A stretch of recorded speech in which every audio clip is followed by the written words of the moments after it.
My name is Roman Garcia. I'm an entertainer, entrepreneur, and student of success. Through the years, I've met some amazing people who've shared their stories and principles with me, and now we want to share them with you. Welcome to Success in the City.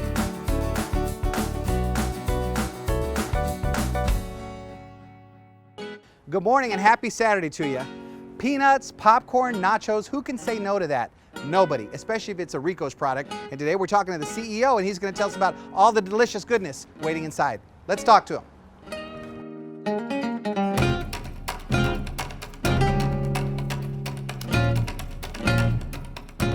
Thank you for joining us for another great, exciting episode of Success in the City. Today we're here with Tony Liberto, who is the president and CEO of Rico's. He's a fourth generation president, I guess you could say. Thanks, Tony. I appreciate you taking the time. Thanks for having me. I'm really excited because our family, we're a Rico's family. Good. We literally have just tons of popcorn around the house, and of course the nachos and everything. And so you guys are just, you're just known for that. Like when people think of those kinds of snack foods, they think of Rico's. And that's been a long time coming because you guys have been now in business over 100 years. 110 years, I'm a fourth generation. My great-grandfather came over from Sheffield, Sicily in 1909, started here in San Antonio. Had his little mom and pop grocery store for many years. He had 7 sons, and so it got to the point where the next generation was coming up, and it's like, okay, who's next? Was he making food just to feed them? Or? Yeah, the first one was he started the first radio station, the first Spanish radio station in San Antonio. Oh, wow. So he had a career. The second oldest became an oblate priest, so he wasn't going to take over the family business, and so my grandfather was number 3, and so my grandfather, Enrico Liberto, took over, and he started the family business, kept it here in San Antonio for many years. Yeah. And then my dad had to take over because my grandfather got glaucoma at an early age. He couldn't see, so my dad took over in the early 60s. And so, so this is in your blood. Just to be in the business that long, what are some of the things that you observed with them growing up? Were you a taste tester? How did all this work? I just think that'd be the best family to be in. Well, for many years, the business was just a distribution company. We sold like a grocery store for a while, but when my dad took it over, we became like a distributor for concessions and theaters, movie theater concessions around the city and a little bit parts of South Texas. So we were just distributing products for other people to purchase for their concession stands. Right. We didn't start doing the Rico side of the business. We started doing pre-pop popcorn first, and then we started doing roasted peanuts. And the funny thing about roasted peanuts, the reason we got into that is when my great-grandfather was here in 1921, he was selling coffee at his grocery store. And so we had a coffee roaster. And in 1921, the circuses came through town, and he thought, gosh, I wonder if I could roast some peanuts in that coffee roaster. So he roasted some roasted peanuts, and in 1921, at the end of the year, they had the Battle of Flowers Parade. Right. He had his little Model T truck in there. On the side, all the flowers are on the side, it said, over 400,000 pounds of peanuts sold in 1921. So that's what got us in the peanut business also. Wow, what an amazing story. Yeah, just like interesting. His wife was like, you're gonna do what with the roaster? I'm gonna just throw peanuts in there and see what happens. Throw some peanuts in there. And next thing you know, you got a whole other line. Exactly. Isn't that something else? It is. Good thing it was just peanuts he had close by. You never know. Yeah. Like, Hershey bars or just weird things. Just start throwing everything in there and see what happens. Exactly. So, well, that's incredible. And so, growing up in the business, especially with something like this, a lot of times people think, well, you're the son, you're the grandson, they're kind of, you're probably kind of spoiled kid here, just getting run around the lobby, flinging popcorn everywhere. What are some of the things that you went through, being groomed in the business, I guess? Well, I started working in the summers in high school. Actually, I started working as a child. Dad had the concession contract at Joe Freeman Harris Coliseum for the San Antonio Stock Show and Rodeo. And so he had the concession contract, so he brought me and my sister and brother. He says, you guys are gonna come help out. And he put us in this one room, and it was a bunch of cases of beer and these big old, those wash tubs that the beer vendors used to use. Yeah. He said, all right, kids, start taking the beer and putting in that wash tub. And so I started working at a young age, not really knowing, didn't get paid for it. Right, that's usually the way it is with kids. That's the way I have with my kids who worked in our businesses. They're like, when do we get paid? I'm like, you have a roof over your head. You enjoying that electricity? Yeah. Exactly. But so I started working in the summers in high school.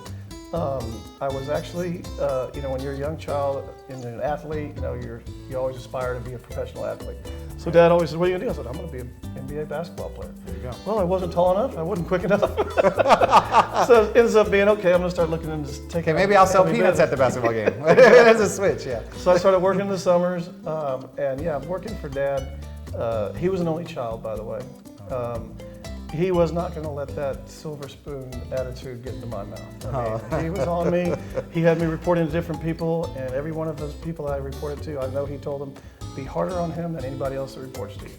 And they were, and it really taught me the foundation of hard work and not taking things for granted, not just walk around and act like, oh, well, my dad owns the place. Right. Because I got no special attention at all, believe me. It was rough. Like you said, anything I got less attention, more abuse. Exactly. You know, but he knows what he's doing with that, I guess, yeah. because you really need to know all the different aspects. You know, Yeah. you can't be just kind of clueless on something, especially if someday you're going to be running the company. I mean, you really got to know what is going on with that. So, and so you have brothers and sisters as well? I have an older sister. She's the oldest, and I have an older brother. He's the middle child. I'm the youngest. I'm the baby. Okay. Oh, Yeah. cute. Yeah. Feed you some popcorn and peanuts. Now, are they involved in the business as well? They have other things they're doing? Or They no. My sister's a stay-at-home mom. My brother's involved in some art community boards that he's on. They're both on the board, obviously, but they don't have any daily operational responsibility. Okay. Do they have to pay full price for popcorn when they get it, or it's one of the perks? They get it free. No, I think they get that free. That's incredible. So now, were there some point? I mean, you know, having a business that's been around for over 100 years, you know, and like you said, starting small and growing. I mean, what are some of the I guess growing pains of taking a business to a next level through the years like that? I'm sure y'all had to be moving around locations and different stuff. What are some of the unique things that you ran into? The growing pains, you know, it depends on what side of the business we're talking about. But early growing pains that I remember experiencing when I first came aboard was in the distribution side of our business. My dad purchased distribution centers in Dallas and Houston, and Tampa, Florida, Greensboro, North Carolina, and Oklahoma City. So we had a lot of different facilities that we had to maintain, monitor, make sure that we're doing everything correct, and also the item mix. I mean, think about every item that you see when you go into a theater concession. Mm-hmm. I mean, from the cups, the napkins, the janitorials, the brooms, the mops, to the popcorn, to the candies, to the cups for the popcorn, all that stuff. We had everything in the warehouse, and so you had a big list of items that you had to inventory. You know, you had to make sure there wasn't any pilferage, you know, in the warehouses. Yeah, I can see that. I can see the temptation of that. Exactly. You would probably fire me real quick, because like, Roman, you stole like 4 cases of popcorn. I'm sorry. But then we had an opportunity to sell that distribution company to a national distribution company, and it was perfect timing for us. And it gave us the opportunity just to focus nothing else but on Rico's. And Rico's is the product side of the business that my dad started. Starts when he introduced, while he was distributing to Ranger Stadium, back where the Texas Rangers played, that's what they used to call it, Arlington Stadium. He was selling them all their popcorn and peanuts and cups and all that good stuff, and he thought, because he went to the restaurant down here in San Antonio, it was right after Michetta introduced nachos. Mm-hmm. And he's like, man, if I could sell this in a concession stand, that would be awesome. And so he thought about it, and he goes, he found a chip manufacturer, he found a guy that makes cheese sauce, and he said, you know what, get some jalapenos from Mexico, no problem. And he went to Ranger Stadium. He says, hey, I think I can put this in the concessions. And they said, no, we don't want you to affect our popcorn sales or our hot dog sales. We make a lot of money on that. Yeah. They said, but if you make your little own standalone cart, we'll let you put it over there. You know, Take your little nachos over there. So see how you do. He built these carts. He put them in there, and he actually had, I guess it was 8mm, 76, or maybe it was VHS. He videoed it, and the line kept getting longer and longer and longer for this new item called nachos and concessions. Right. And you'd hear the crack of a bat, you'd hear the crowd roar, and everybody just like, they stayed in line. They didn't get out of line. They wanted those nachos. Wow. And so, of course, shortly after that, we got put in the concessions. Sure. Yeah. They're like, you know what? On second thought, we'll reconsider. We'll do y'all a favor and let you put it in our concessions. And then Cowboy Stadium took it after that. He got it over there. And the reason nachos was such a successful item was because of a little ingredient called the jalapeno pepper. Because after somebody ordered an order of nachos, that jalapeno pepper was just still growing in his mouth, you know, and they'd go, I'm gonna go get some popcorn. Or, you know what, I'm gonna go get another beverage, you know, or I'm gonna go get a hot dog. Yeah. And so all the per caps on those other items, they all increased after nachos were introduced because of the pepper. Isn't that something? So it was newfound money. It's like, so everybody wanted it. The theater companies wanted it after that. and it just kind of snowballed. It was a great item. But that's Great so concept. interesting how someone, you know, doesn't catch the vision like he had, or this idea, and it's like, we don't even want to mess with it, but you can go try it, and then it's like the biggest thing that they've ever seen. Exactly. I mean, that's incredible. Yeah. And so, I guess being inspired by nachos at Mi Tierra, you know, that's amazing, because someone could have just eaten the nachos, enjoyed it, and moved on about their day. Yeah. But then he's thinking, forward thinking. Yeah, he was the entrepreneur spirit, you know, of all the generations. My dad had that entrepreneur spirit, and he was like, you know what, I got to figure out how to do something better. Yeah. You know. So he's the one I have to blame for some of the weight gain I experienced back before my and me drastic too. weight loss. So, well, Tony, that has been some really fun info to hear, and the history and all that. And I tell you, after the break, we're going to talk a little bit more about some of the fun things that the company has experienced through the years and what they have coming up for the future. So stay tuned. We'll be right back.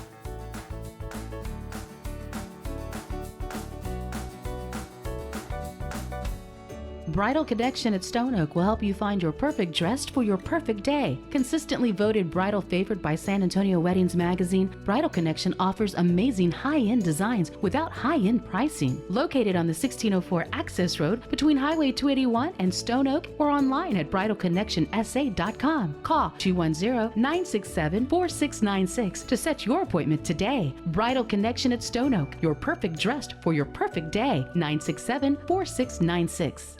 Hey, Richard Doff, Director of Operations for Manrique Custom Vision Centers. I'm here with my good friend Roman Garcia. You know, Roman had his Z LASIK with us several months ago.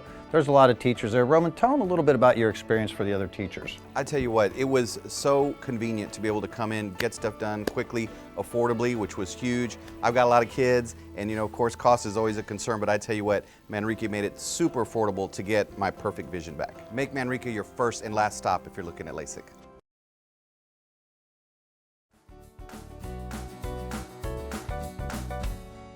And we're back. Thanks for joining us again. For those who are just popping in, we are talking with Tony Liberto, who is the president and CEO of Rico's, which is now worldwide. Yep. And just such a great history you've been sharing with us.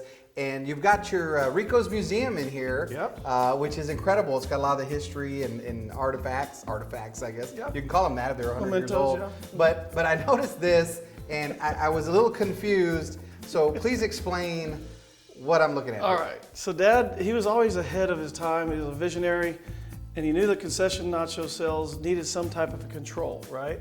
Because before it was just in a big old, like a chafing dish, and people just get a scoop and ladle it and just pour it over the cheese. Doing it yourself. And some people say, I give wanna me go more. back to that. Yeah. And so they give him another whole scoop. And so you didn't have any control on your cheese. Right. The cheese sales. Right. And so he developed what he thought in his mind of a cheese miser. You go to the convenience stores now, you'll see the machine with the whole nacho setup. Right. Well, this is the first one ever conceptually designed. And he thought, you know what, if I can get something that was portion control, you run a tube through this thing, it goes into the vat with the cheese, and the other hand has a wand. You push a button, this is a peristaltic pump, it runs for a certain amount of time, and you have a portioned amount of cheese sauce for every order. It has a counter on it, everything, so you were able to control your cheese sales for nacho. And so he developed this. I see this patent pending. Patent by Is it still pending? That's how slow the wheels are turning on Exactly. this thing. That's But- us at the trade show, showing it the first trade show we took it to. Oh yeah. Look at that. The cheese miser. That is the cheese miser. I love the name. Yeah. You know, and knobs and buttons. That is so funny. So, and then up here, looks to me like this is y'all's intercom system. That or was the something. first intercom Dad had in his office. It was really impressive because I remember going in there as a kid, like in 3rd, 4th grade. Right. And Dad would just go, Frank, I need you, or Ralph, I need you in the office. I'm like, what are you doing? All of a sudden, Ralph comes walking in the office. I'm like, Magic. how did that work? Yeah. Yeah. But it was the first intercom system. Yeah. That we had in the office. High tech at the time. High tech. And now we look at it. And Very you just high tech. Text someone, hey, come in the office. I need to talk to you. Exactly. That's incredible. Yeah. And you've got, I guess, different awards and things through the years Yeah. that you guys have won. Yeah. For being, you know, just incredible at what you do. And your father even was Entrepreneur of the Year one year. He was. He's recognized by St. Mary's University as the Entrepreneur of the Year. Right. Just for the nacho thing? Or It was just, for the nacho thing. Also for the business Here's your success. award. Yeah. You should get one. Yeah. So exactly. that's incredible. And so looking at this here, now this is your That's my great-grandfather, Rosario Liberto. He's the one that started it all. He came over At the age 14, he came over on a boat to see what the America was, right? Sure. He went back two more times, back and forth. Okay. And then the third time he brought his wife, Angela, and he started a business in Shreveport, Texas first, Shreveport, Louisiana first. Malaria breaks out, so he has to take the family, goes to Beaumont. Well, Beaumont really wasn't booming as big as this little town called San Antonio he was hearing about. Right. So he moved to San Antonio in 1909. He started his first business. This was a store in Beaumont right here. This is his cousin. They took a picture of way back when. This picture actually didn't even know it existed. We got it from the Institute of Texan Cultures. Oh my goodness. Because one year they did the first Italian immigrants into Texas, and somebody said, "Hey, go to Texas Institute of Texan Cultures. There's a big write-up about your family." And they had this mural on the wall. They had most of these pictures that you see here. So he said, "Hey, can we have some of this?" Wow. Yeah. That's great. All I've gotten from my family history is creditors trying to track you down and hey, your uncle owes. So what? That's great that you guys were able to get a hold of that they did it. Yeah. And so through the years we talked about there's growing pains and everything. But I know there's ups and downs. I noticed here on the wall there was something that mentioned. In 1933, and because he started in about 1909, is that what you're saying? 1909, yeah. And so 1933, it says through the Great Depression that he had to file bankruptcy. Right. My great-grandfather had to file bankruptcy in 33 because obviously the Depression. But the main thing that my dad always told me is he paid every one of his creditors back to the penny. He knew through the bankruptcy laws he didn't have to pay them back. Sure. He worked and worked and worked and got himself back on his feet, and he paid every one of his creditors back to the penny. He said the best thing his grandfather gave him was a name that had a reputation, and that was something that he instilled in us: is give my kids a good name. Right. You don't want that reputation, because it shows you're not very good with your creditors. So Right. He made sure of that. And again, that's all part of the success is having those types of values, I guess you could say, Exactly. those types of values Exactly. and principles. And so what are the things now with you that as president, CEO, I mean, this is a big responsibility. Yeah. I mean, you're fourth generation, and it's like, okay, here, now you run with it. Yeah. So, I mean, what were some of your first thoughts early on when this was, something that you knew was going to happen? And what did you feel you would be doing with the company? Well, the business started changing as I stayed, through my vice president position for many years. We started getting more and more involved in the retail side of the business. H-E-B, Sam's, Walmart. These were retailers that we were selling to, but we really weren't focusing on. We didn't have a sales department really for retail. We had our distribution sales department, and so we'd have our meetings and we'd look on the financial reports, and we're like, okay, who we selling, what distributor for, this movie theater distributor. And we look off to the side and we see this company called H-E-B, like, we're selling a lot of money to those guys. I mean, a lot of product to that. It started growing so much that we finally said, okay, we got to start focusing on retail. Right. We've ended up taking a whole effort into the retail side of the business. That's where I started getting more and more involved. And you see the opportunity to take the experience people experience in the ballparks, the movies, the theaters, and try to get that and have them enjoy that at home. So we had a campaign not too long ago. It was called Rico's Make Every Game a Home Game.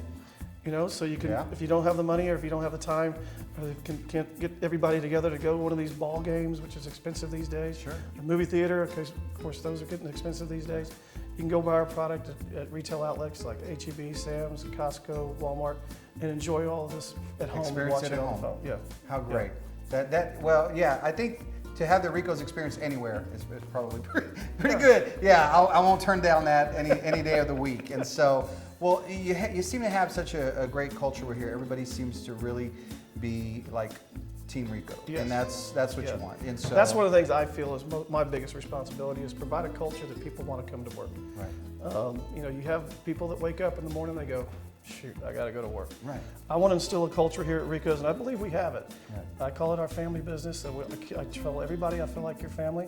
I feel like when they get out of bed, they say, all right, got to go to work today. Right, right. And so that's what I really try to make sure everybody feels when they come to work. Well, again, I can see why everybody would want to be a part of the culture and the family because how can you not with popcorn and peanuts and all of that. So, all right, we're going to find out a little bit more about what's going to be happening down the road. Stay with us. We will be right back.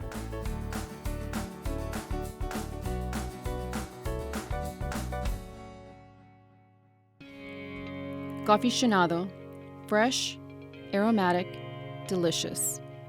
straight from the fields of Colombia, right to you. Enjoy an amazing cup of one of our delicious flavors, and you'll be hooked. Stop in today and try some. Or you can order online at coffeeaficionado.coffee. Are you a coffeeaficionado? Hey, Richard Doff, Director of Operations for Manrique Custom Vision Centers. I'm here with my good friend Roman Garcia. You know, Roman had his Z LASIK with us several months ago. There's a lot of teachers there. Roman, tell them a little bit about your experience for the other teachers. I tell you what, it was so convenient to be able to come in, get stuff done quickly, affordably, which was huge. I've got a lot of kids, and of course, cost is always a concern, but I tell you what, Manrique made it super affordable to get my perfect vision back. Make Manrique your first and last stop if you're looking at LASIK.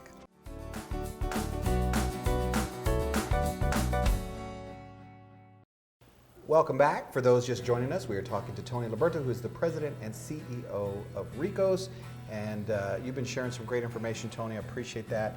Now, you guys are also involved in charity work. Yes. A portion of the Ricos products purchases goes towards charity. Tell us a little bit about that.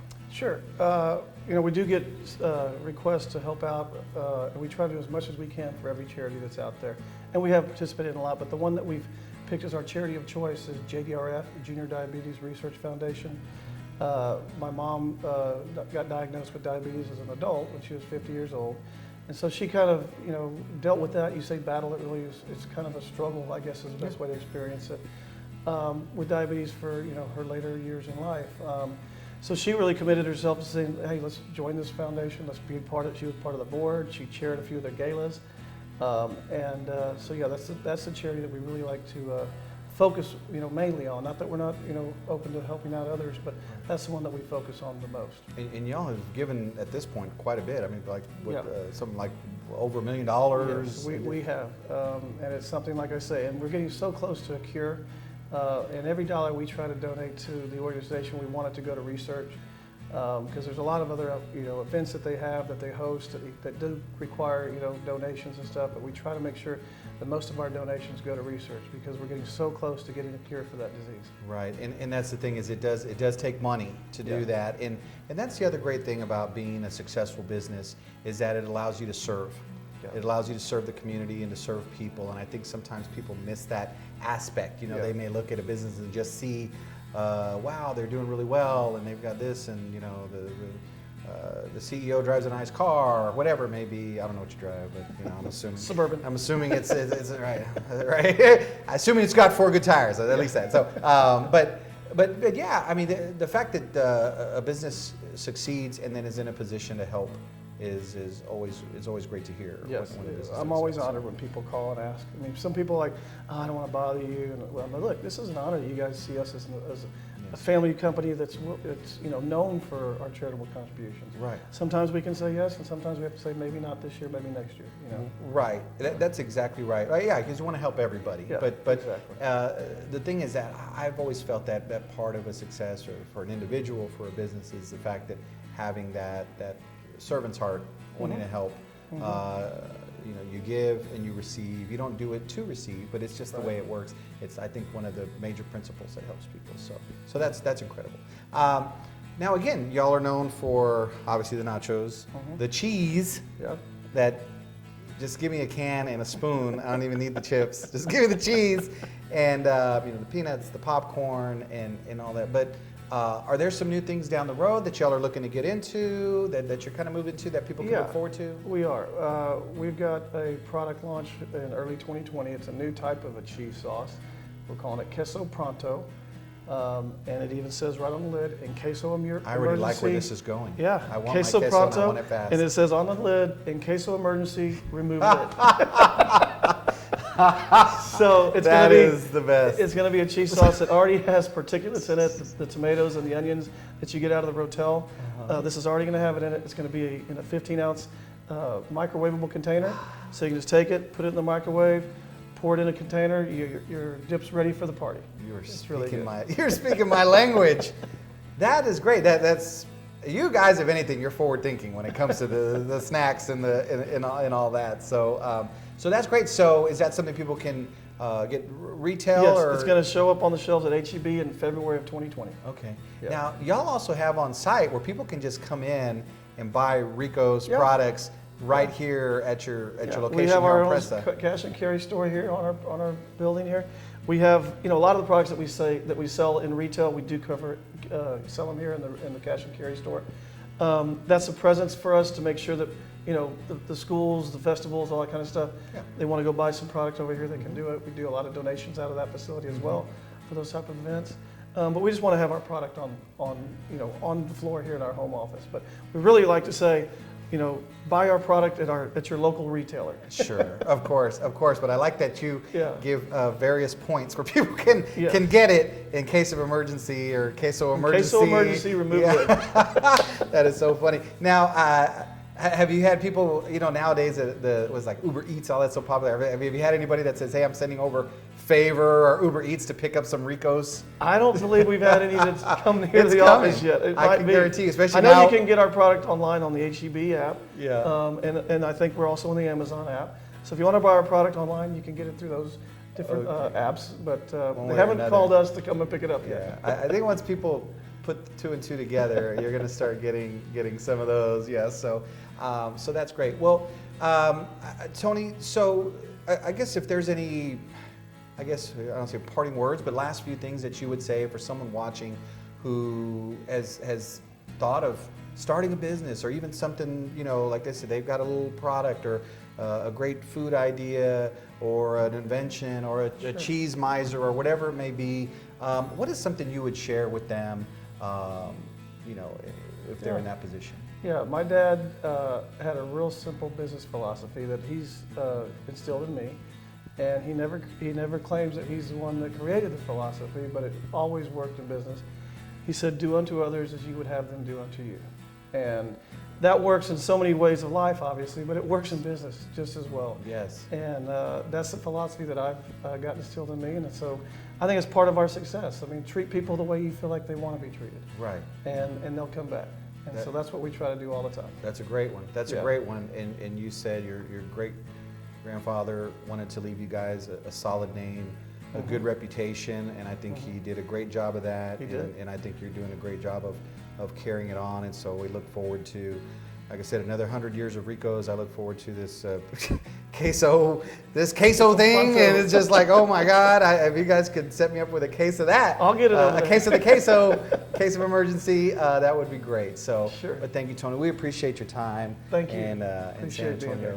San Antonio loves Rico's. So Thank you. And thank y'all for tuning in. I hope you enjoyed it. I'm sure you're hungry by now after looking at all that. So feel free to go get you some Rico's at your closest retailer. Be sure to follow us on Facebook, on Instagram. Please share our videos. We appreciate all the support, and we'll catch you next week, Saturday morning, 6:30 a.m. right here on the CW for another Success in the City.